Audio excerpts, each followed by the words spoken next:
guys, welcome back. Today's video is on military hair principles. So I've done some videos on this in the past, but I really want to be very specific in what I'm saying in this video so I can really help you out on some key principles that I think are common mistakes. So let's get started.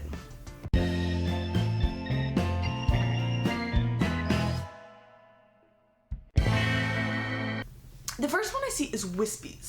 And you're like, duh, I know what a wispy is, but in case you don't, the same thing as flyaways. I'm gonna show you. See all of this?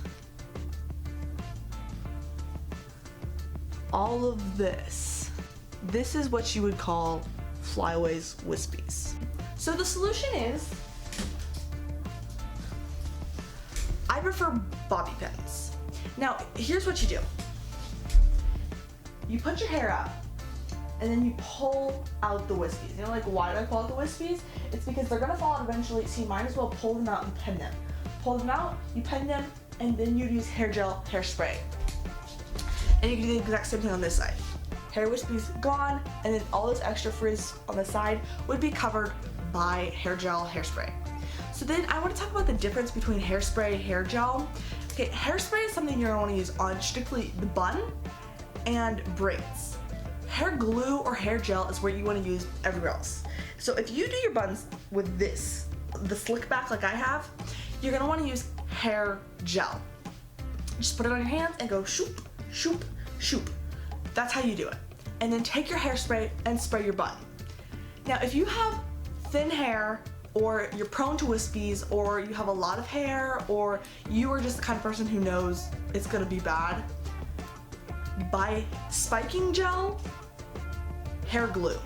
Now those are more of a paste and they're less liquidy, they're more dense. It will really just get in there and it will stay, and your head, you can just like hit it and it's like a hard hat. That is really what you're gonna want on a slick back. And then if you have anything else, you can put a hairnet on your bun. So those are how to get rid of and how to make the hardness, especially if you're going to encampment. You want a bun that can last you all day, and if you're the kind of person who wants to sleep with a bun, you want to do that as well.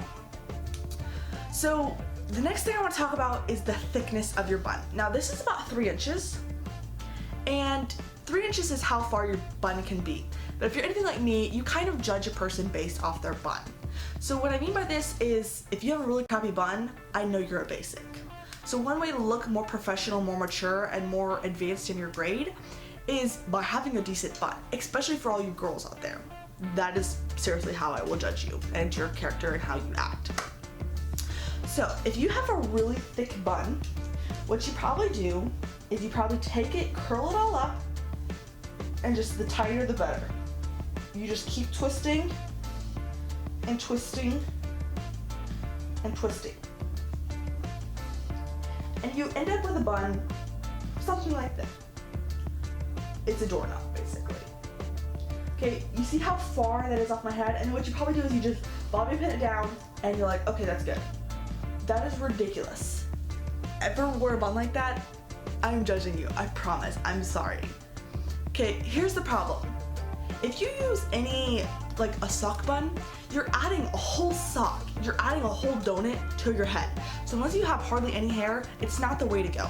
And for me, I did it for a while, but the problem was I had a bun that was literally the size of my face on the back of my head. Does not look good. So what you do is, as you're pinning, you do one twist around. You pin around the sides. You continue to loosely but still tightly twist. Loosely but tightly twist.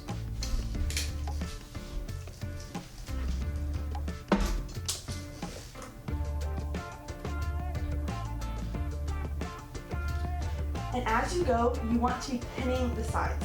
So not tucking under like that would be, because then you're twisting the rest of the bun.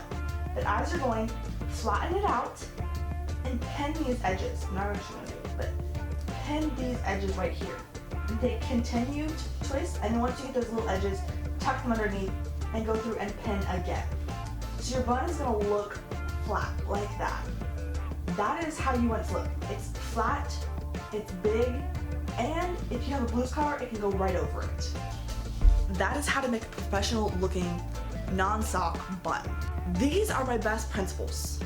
hair glue, hair gel, hairspray. The slick back, like this, especially for you new beginners. If you are someone more advanced and you know how to braid and stuff, I highly suggest you get like a braid here or French braid. It makes you look a whole lot more feminine, and I just think it looks more girly and less butch, husky kind of thing. Do micro braids and then use the hairspray on that. I think I've covered everything I wanted to, but if you have any more questions, thoughts, ideas, you're not sure what I'm saying, connect with me in the comments below. You can private message me. I also have a Facebook page linked here on it. Connect with me. Let me know if you have questions. Send me pictures. I want to help you, and that's why I make all these videos. I want to make sure you understand female hair, how it all works, regulations, and understand it. So if you have any questions, make sure to reach out to me.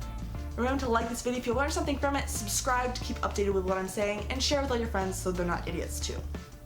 Anyway guys, I'll see you in my next video, and until then, have a good life. Bye. Now you have the ABUs, which currently are with the Sage boots, and that's what the Air Force wears. And the Sage is like a tannish, greenish kind of color. I have filmed this video now 4 times.